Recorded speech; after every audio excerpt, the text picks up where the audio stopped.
So this is not my normal video, but after several minor household catastrophes, I just wanted to play with my plants, and of course, this is when the lawn care company is zooming around next door on a zero-turn mower. Like, I don't even know what's happening, but I'll show you. This is what we're doing today. I'm going to be repotting my one little bunch of baby pineapple plants and adding another pineapple plant that I actually grew from the top of a pineapple.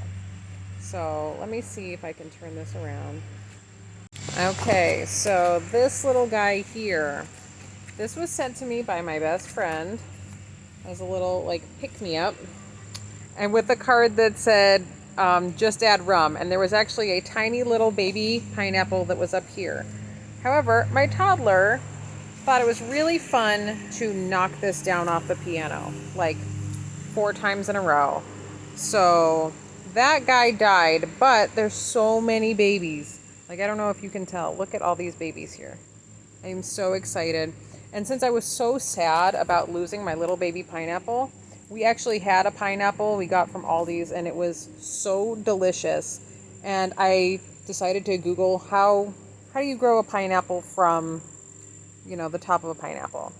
And I did it, and it worked. And we've also got like a baby sprouting out the side here, so this guy really needs to go in some dirt because it's getting really cramped. And there's another baby like right here. So this is not what I was expecting. I was not expecting it to grow 2 little babies out the sides. I was expecting the stem to come up from the middle like it was on the other one, and like it said online it was going to do. But that's not what we got. So these guys are going to go into this very sad pot. This was a planter of various things that was given to me, and, well, it didn't fare very well, as you can see. So we're going to clean this out and put those in there, and we'll see how it goes. Okay, so I think you can see me all right now. I'm going to have to try to play with the lighting. This will be a perfect video for me to play around with the editing stuff. I'm going to put my gloves on because I don't really like getting dirt under my fingernails, even though it's going to happen. The dirt, for some reason, always gets underneath these gloves. So something about me that I haven't talked about before in videos is that I am slightly obsessed with plants. I just think my house needs to be full of plants, and I don't see why that would ever be a bad thing. But I have been banned from buying any more plants, so I'm not allowed to bring home any more plants or cats. So I just gotta make do with what I have, apparently. It's so dark under here, but it's so bright and hot out there, so we're gonna go with it. I can adjust the lighting after, hopefully. Get rid of these guys. I actually, I really love plant videos, and I love plant tour videos, so I figured why not make my own plant video. And I guess we can talk about lactation while we're doing this. So I am actually, while filming this, in the middle of the weekly Sarah Wells Bags Instagram Ask an IBCLC. So what we do is the team posts in the Instagram stories if you have any questions for the IBCLC, which is me. And people write in their questions, and they send these questions to me because I'm not very Instagram savvy. So they send the questions to me, I answer them, and our lovely Valerie posts them.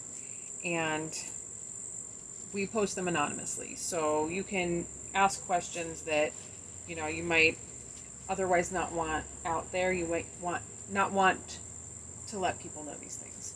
So it's a really, really great thing for our community, for the pumping and breastfeeding community. And I love being a part of it because, I don't think you really get into lactation care for the money. You know, you get in it to help as many people as you can. At least that's why I did. So it's a great way for people to get some free advice.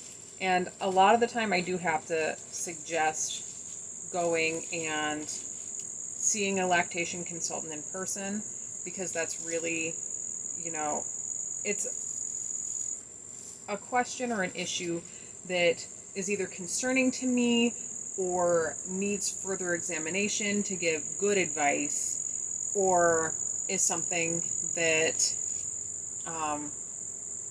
you know, should be checked up on. So there's that. Let's see, get all these little roots out of here. I'm so sorry, plant, that I let you die. It was on the counter, and, you know, ADHD, sometimes things just kind of blend in to the background and you just don't notice that they're there. So I try to put most of my plants in places where I notice them, so I know if they're looking a little sad or wilty. This guy, however, was not in a prime location, just like the snake plant that I also killed. And I didn't know it was possible to kill a snake plant. Like, my mom has one that's older than I am, and I don't even know how. I don't know how I killed it, but I did. So, let's see, this soil's so dry. Let's break it up so these roots can go down in there. I think I'm just gonna put these in there in the dry soil, and then I'll use the water that's in with the little pineapple, put it in there to water it, and then I'll give it a good soak.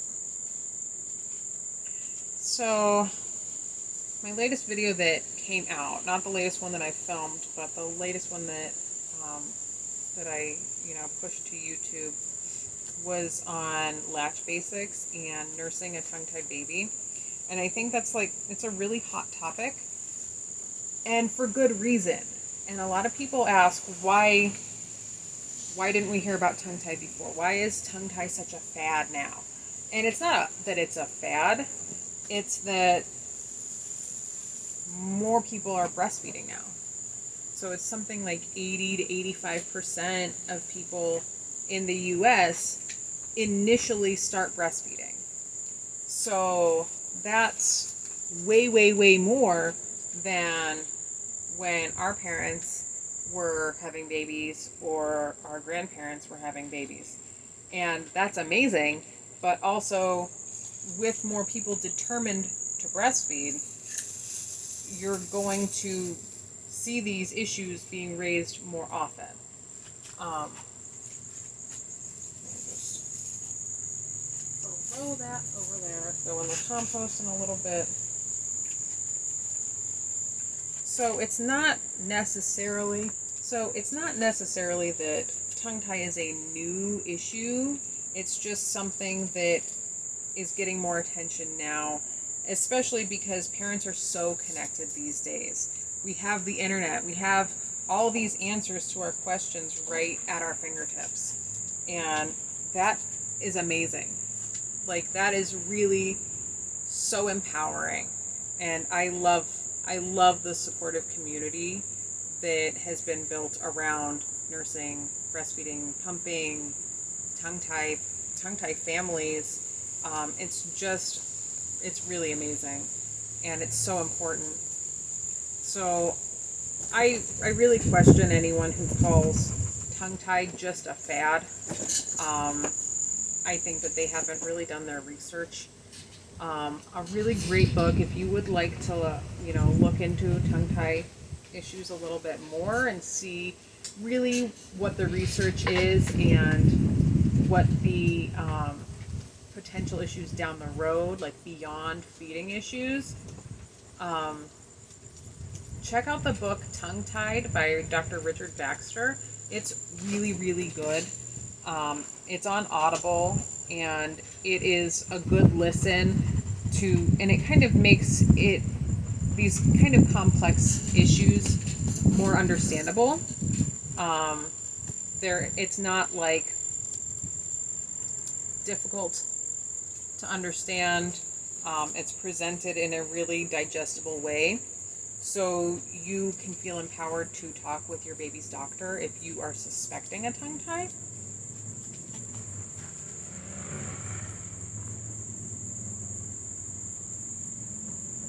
Look at this little guy here. I suppose that's why I couldn't really separate these guys. And hopefully it does all right in here, because I'm not really sure what's going on with this little stem where it was broken off. Look at these cute little roots. Look at that little guy. Look at the baby pineapple. So cute. I love babies of all kinds. Baby plants, baby people, baby dogs, baby cats. Oh, this is perfect. This will fit perfect in here.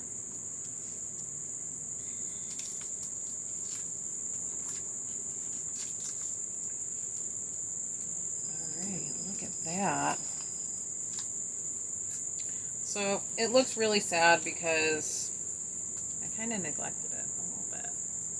Just a little. I've been putting this off, but like I said, I had some minor household catastrophes, and I was really stressed out, and I was like, you know what I need to do is fix my plants. Like, just give something love, and, you know, I think this is good. Give some water. I'll go get a little bit more. Ah, look, there's a children's water bottle here that's been sitting outside for days. That'll be good. That's good for it. Look at that. Don't even have to go anywhere. Don't even have to turn on the hose.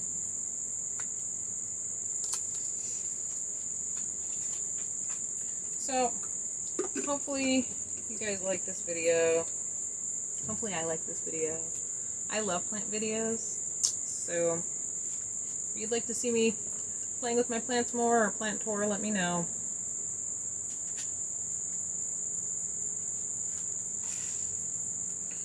So,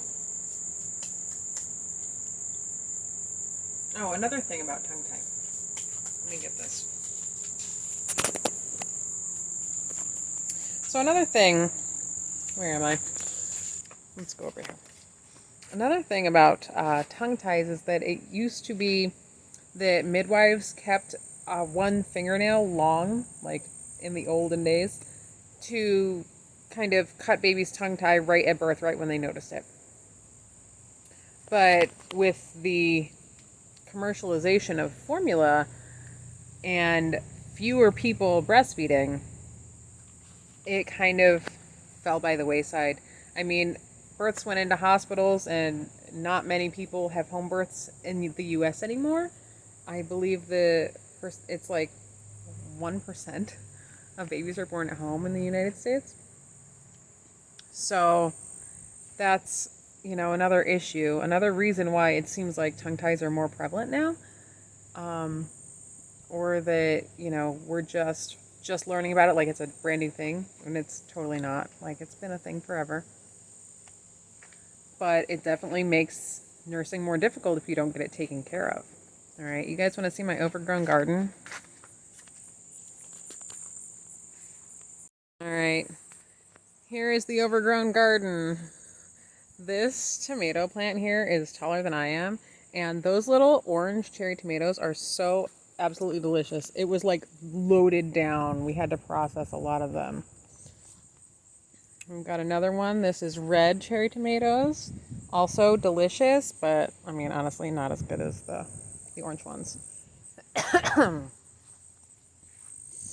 We've got some, I don't know, regular tomatoes here.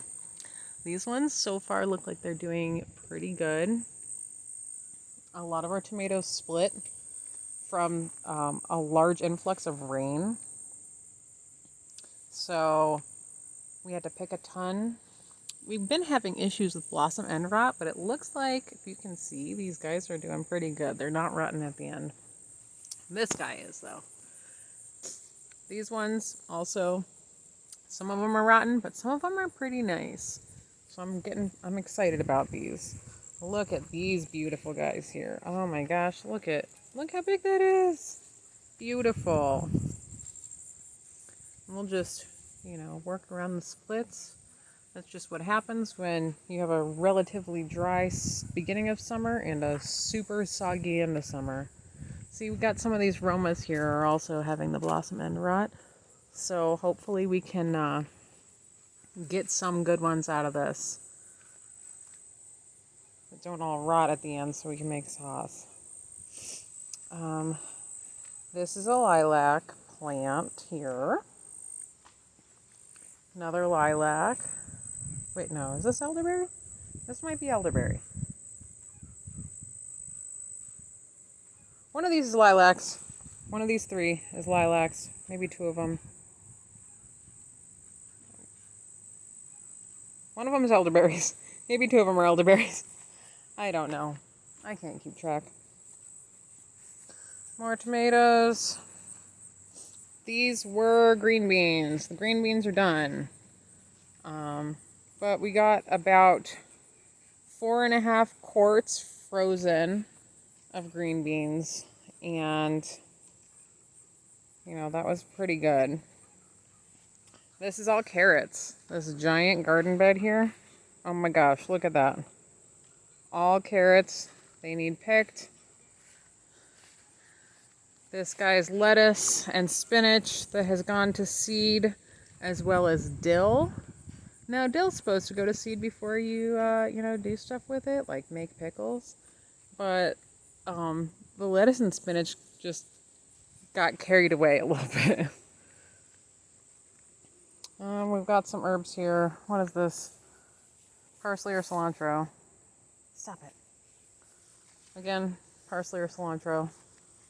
And a child. Peppers. Stop it. Big overgrown garden bed of peppers. They're in there. Look at it. We got some cute little jalapenos in there. Look at these guys. Little banana peppers and Hungarian wax. Look at that. Beautiful. Beautiful peppers in there. Now, some of you will probably really hate that my garden's so, disheveled and overgrown, but you know what? I really like it. So, that's all that matters. There's more cilantro. You can never have enough cilantro. Some beautiful little squashy guys that were really late to the party. So, they need to go in this garden bed that just got finished a couple weeks ago. Let's see. Okay, so let's walk over. You've seen let's take a look. You guys ever seen what asparagus actually looks like when it's growing? It's weird. It's really fuzzy. Look at this. This is what asparagus becomes if you do not pick it as a little stalk. So we've intentionally let the asparagus go because it needs a few years to get really built up and to kind of spread, so you have enough that it's actually worth it. But look at these fuzzy guys here. So cute. Let me see if there's a stalk under here that you can see that it actually is asparagus and I'm not making this up. Let's see. I don't see any. I don't see any new stalks. I'm in the asparagus. I'm going to go get my sandals on. Okay, so besides the veggies and stuff that we have here, we also have a full garden at my partner's parents' house, which is actually where he is now. And we've got zucchini and squash, corn. And we actually got corn already, and it was great. It was delightful, sweet corn. Let's see.